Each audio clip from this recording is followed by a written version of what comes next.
ክቡራትና ክቡራን እንደምን ቆያችሁን? ይህ ኢሲኤን ቴሌቪዥን ነው። ለሰዓቱ መርጠን ያዘጋጀነውን ወቅታዊ መረጃ ይዘላችሁ ቀርበናል። አብራችሁን ቆዩ። ሜሪጆ ኢትዮጵያ ለ50 ሺህ ህጻናት የህይወት ተስፋ ታላቅ የጌም ማሰባሰቢያ መርሃ ግብር አዘጋጀ።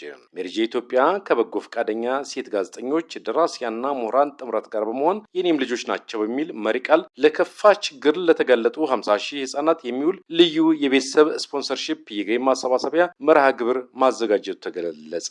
ይህ የድጋፍ ማሰባሰቢያ መርሃ ግብር ከዛሬ ከየካቲት 27 እስከ መጋቢት 12 ቀን 2018 ዓ.ም እንደሚከናወን ተብራርቷል። በዛሬውም ዕለትም በይፋ ይጀምራል ተብሏል።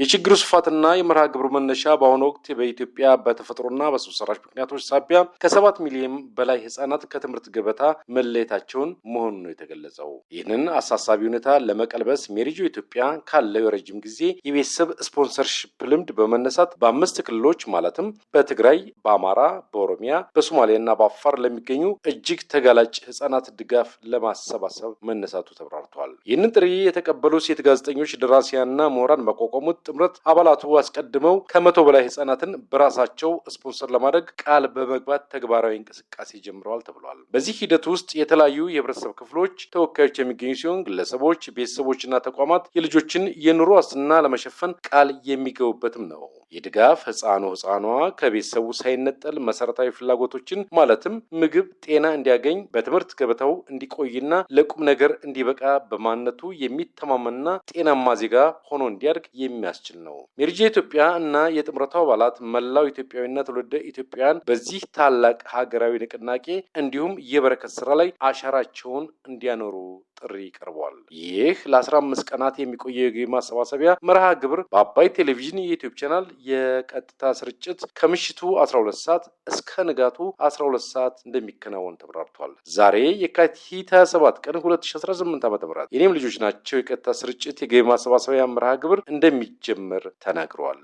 በሌላ ዜና ከተመሰረተ 32 ዓመታት የሆነው ሜሪጆ ኢትዮጵያ ባለፈው ሳምንት አስኮ አካባቢ የኩላሊት እጥበት ማዕከል ከባለድርሻ አካላት ጋር መክፈቱ የሚዘነጋ አይደለም። ማዕከሉ በቀን ከ30 እስከ 40 ለሚደርሱ ታማሚዎች የኩላሊት እጥበት አገልግሎት መስጠት እንደሚያስችል በምረቃው ወቅት እንደተጠቆመ መዘገባችን የሚዘነጋ አይደለም። ሜሪጆ ኢትዮጵያ በ1986 ዓ.ም በሲስተር ዘቢደር ዘውዴ አማካይነት የተቋቋመ የሀገር በቀል በጎ አድራጎትና የልማት ድርጅት ነው። ኩሶ ኢንተርናሽናል በ310 ሚሊዮን ብር ወጪ ለ28 ሺህ ሴት ተማሪዎች ድጋፍ ማድረጉን አስታወቀ። ኩሶ ኢንተርናሽናል የተሰኘው ግብረሰናይ ድርጅት ባለፉት 6 ዓመታት በቤኒሻንጉል ጉሙዝ ክልል ሲያከናውን የነበረውን ፕሮጀክት ማጠናቀቁን ገለጸ።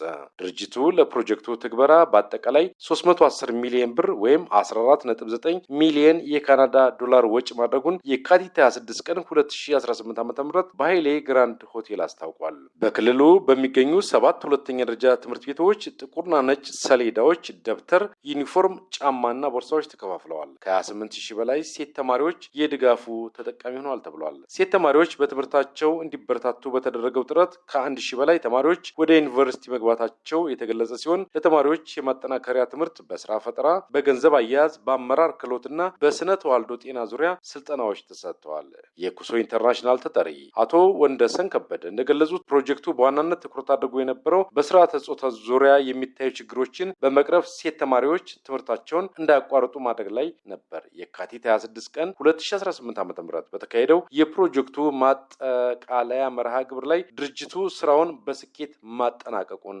አብስረዋል። የቤኒሻንጉል ጉሙዝ ክልል ትምህርት ቢሮ ምክትል ኃላፊ አቶ በሽር አብዱራሂም በበኩላቸው ድርጅቱ በክልሉ በነበረው ቆይታ በተለይም በጸጥታ ችግር ምክንያት ተጎድተው የነበሩ ትምህርት ቤቶች መልሰው እንዲቋቋሙ ላደረገው ከፍተኛ ድጋፍ ምስጋናቸውን አቅርበዋል። በቤኒሻንጉል ጉሙዝ ክልል ባለፉት ዓመታት በነበሩ ግጭቶች ከ300 በላይ ትምህርት ቤቶች ተዘግተው እንደነበርም ተብራርቷል። ይህም የክልሉን አጠቃላይ 20% ተማሪዎች ከትምህርት ገበታቸው ማራቁን የክልሉ ምክትል ትምህርት ቢሮ ኃላፊ አቶ በሽር አብዱራሂም ተናግረዋል። አሁን ላይ ግን በክልሉ በተሰሩ ስራዎች በአብዛኛው በሚባል ደረጃ ትምህርት ቤቶች ወደ መደበኛ የመማር ማስተማር ሂደታቸው መመለሳቸውን ኃላፊው አውስተዋል። ኃላፊው እንዲህም አሉ። ኮሶ ኢንተርናሽናል የተባለ የተራድኦ ተቋም በክልሉ ባለፉት 6 ዓመታት ሴት ተማሪዎችን ለዩኒቨርሲቲ የማብቃት ፕሮጀክት ዮ ገርልስ ፕሮጀክት የማጠቃለያ መድረክ ላይ የትምህርት ቢሮ ኃላፊው በቤኒሻንጉል ጉሙዝ ክልል በመማር ማስተማር ችግሮችን በመፍታት ሂደት ውስጥ የኮሶ ኢንተርናሽናል አስተዋጽኦ ጉልህነቱንም ተናግረዋል። ድጋፉ ተማሪዎች ላይ ብቻ ሳይወሰን ወላጆችም በስራ ፈጠራ በህይወት ክህሎት ስልጠናዎች ተጠቃሚ መሆናቸውን ጠቁመዋል። ኮሶ ኢንተርናሽናል ድርጅት ለ6 ዓመታት የክልሉን ትምህርት ዘርፍ ሲያከናውን በቆየባቸው ጊዜያት ያከናወናቸውን ተግባራትና አሰራሮች በተሞክሮ ወደ ሌሎች ትምህርት ቤቶች ማስፋፋት እንደሚገባው በጥር ወር መጨረሻ በአሶሳ ከተማ በተዘጋጀው ፕሮግራም ላይ ጥሪ እንደቀረበለት የሚታወስ ሲሆን የድርጅቱ የሀገር አቀፍ ተጠሪ አቶ ወንደሰን ከበደ በበኩላቸው ድርጅቱ ባመጣቸው ለውጦች ደስተኛ መሆናቸውን አብራርተዋል። አሰራሮችና መልካም ተሞክሮችን ማስፋፋት ላይ ሁሉም ያቅሙን እንዲሰራ መልእክት ማስተላለፋቸው የቤኒሻንጉል ጉሙዝ ኮሚኒኬሽን መዘገቡ የሚታወስ ነው።